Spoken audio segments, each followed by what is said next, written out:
I have been working as a youth worker in Serbia for over 6 years now, and during my work I have encountered different kinds of conflicts that young people face in mobility activities. The conflict that I have most encountered so far was on the national basis, when young Serbs are to go to activities that involve either Albanians, Croats or Bosniaks. They make this step back because they often express hate speech towards them, and there is also hate speech coming from these other three nations towards Serbs, and this is mostly a political issue that has brought to this hate speech among young people who have never before usually had experience with the neighboring nations, all three of them. In my mind, the best way to solve these conflicts is to take small steps, to organize as many youth exchanges or just exchanges between our neighboring countries, and to take young people from Serbia and these three other countries to Serbia to communities that they express hate speech against, and to allow them to see that young people everywhere coming from Serbia, Croatia, Albania, Bosnia and Herzegovina have same hopes, fears, expectations. They all want to get good education, later on to find a good job, to have friends. And I think it's when you have a personal contact with the people whom you hate without even knowing why you hate them, you break these stereotypes and prejudice. The problem in Lithuania is lack of tolerance towards ethnical minorities and tolerance on basic as well. And it would be nice to include foreigners to social life, social everyday life, like using their faces in regular advertisements and press and media as well, television. And but that's a very on a surface level, and in my opinion, more deep approach to this problem, solution I mean, is introducing new modern approaches in educational system. I'm an English teacher in a women's space English class in a self-organized space in Athens.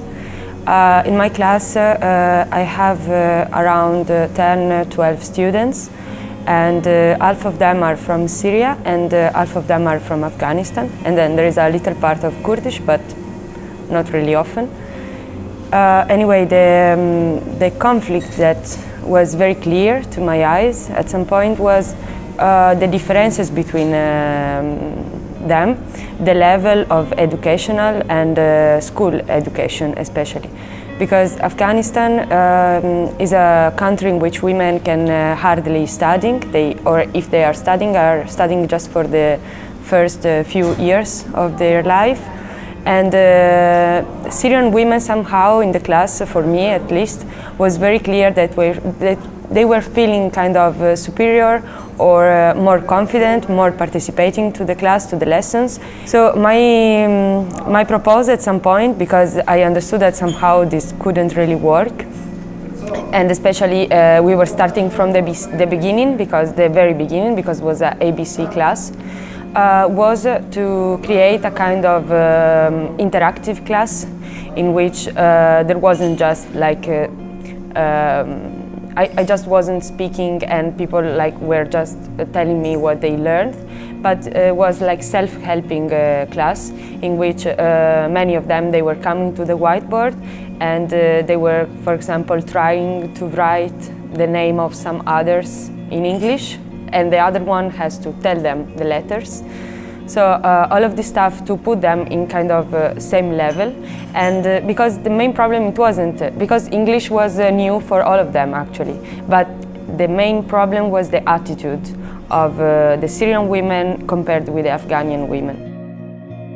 Armenian society is facing several conflicts, but the one that is affecting young people the most is, of course, the conflict between Armenia and Azerbaijan over Nagorno-Karabakh. And this is affecting currently many young people because this is an ongoing conflict and it is like a time bomb that is exploding every time. The war between those two countries started in early 90s and it's still unfortunately continuing. There is not much dialogue going on between young people, between the governments, between the people, and well, people hardly see any solution rather than war and violence. This is very unfortunate, but at the same time I believe that there is a need of more dialogue between young people, especially because young people have very much at stake, but they are very often not heard. And the war rhetoric that is kind of caused by propaganda is prevailing the peace narrative. So I think the role of us as young people, as NGOs, should be promoting the peace narrative, encouraging dialogue and trying to think out of our national boundaries, out of our national stereotypes, interests, because in the end of the day, peace is what should be the interest of both parties.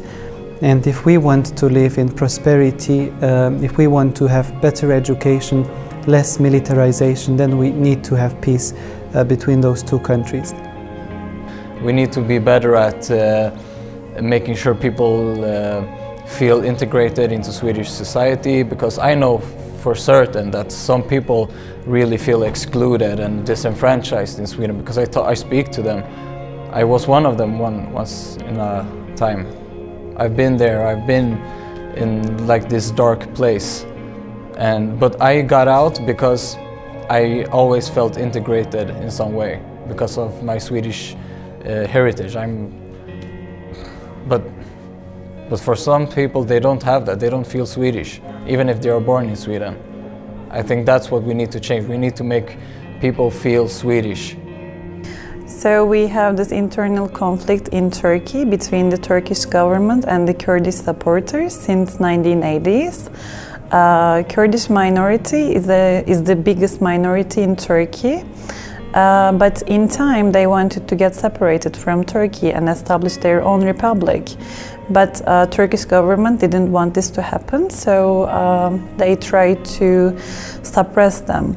And when it happened, Kurdish supporters has become an armed conflict, and these conflicts started between the Turkish army and the Kurdish supporters.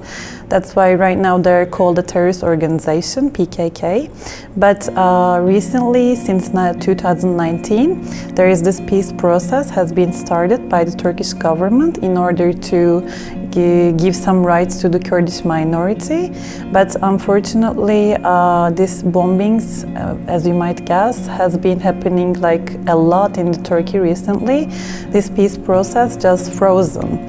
But I'm pretty sure that they're going to try to solve this. At the end, it's just a big one country with one nationality.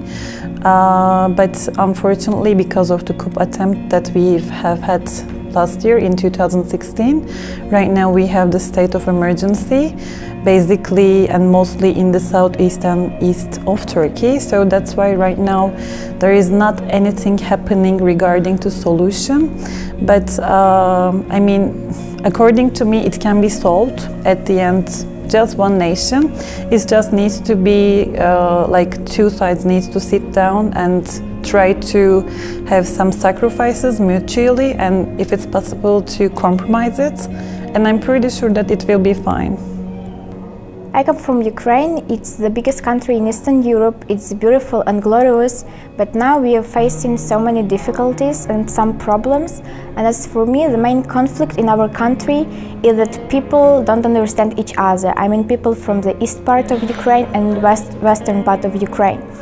So that makes so many difficulties because there are some stereotypes, and we should break the stereotypes. And as for me, the most powerful tool to solve this problem, this conflict, is dialogue and communication. I'm coming from the area where the conflict is still not so active, but currently not resolved yet. I'm talking about the region Kosovo, by UN resolution still under Serbia, but in generally considered as an independent state, from which conflict arises, as I said. It's a country of a lot of paradoxes, a lot of organizations that are trying to do something, a lot of political influence that is going from one country to another country, and a lot of people that want to win political points for the one small region in the middle of Europe, in this concrete case in the heart of Balkan. Conflict is still not resolved. Kosovo as a, well, let's say in this case country not recognized by all in the UN, not even in Europe, is still struggling with many problems, and as a new democratic country, international organizations are trying to help, but due to lack of knowledge of local mentality, protection that was offered maybe, in my opinion, maybe more to one side than to the other, in regards to prosecuting maybe, again in my opinion, more one side than the other. That created conflicted interest towards Europe, and in that sense maybe even negative attitudes toward Europe for some population that is now in Kosovo or Serbia, and for the other population that want more, let's say in this case. There were many solutions. They tried a lot of things to resolve, but in the end of the day it's still a burning question for our country, and I think in Europe, because as all of the Western Balkan countries are progressing towards Europe, this issue should be resolved before we enter in the Union itself. Eesti People to People NGO is working in ethnic communities for more than 20 years. We have Estonians, and we have big actually group of Russian-speaking population, not only Russians but also Ukrainians, Belarusians and Georgians, Armenians and other nations. Actually officially in small Estonia with population 1.3 million, we have 138 nations, and many of them are speaking Russian, and it's important to be integrated in Estonian community. So we work on this issue, and it's not very easy. So many conflicts are about integration. Many parents are afraid that their children will be assimilated. So, and from other side, it's a problem of segregation. So we are working on these issues in different activities. Mostly it's dialogue, because actually the motto of our organization is peace through understanding. And to understand each other, to come to mutual understanding, it's very important to have a dialogue between two communities. So we try to work with students at schools, we work with teachers and with parents. And actually to work with adults are much more difficult than with students. Students from Estonian and Russian schools are very easy coming to different games, or we like our activity, play football, make peace. This activity is very efficient, but to work with teachers sometimes is really very complicated, because they have own values, and to change values, you know, it's not very easy. So dialogue, common activities, it's our way to solve possible conflicts and to prevent conflicts. So it is actually what we are doing in our NGO.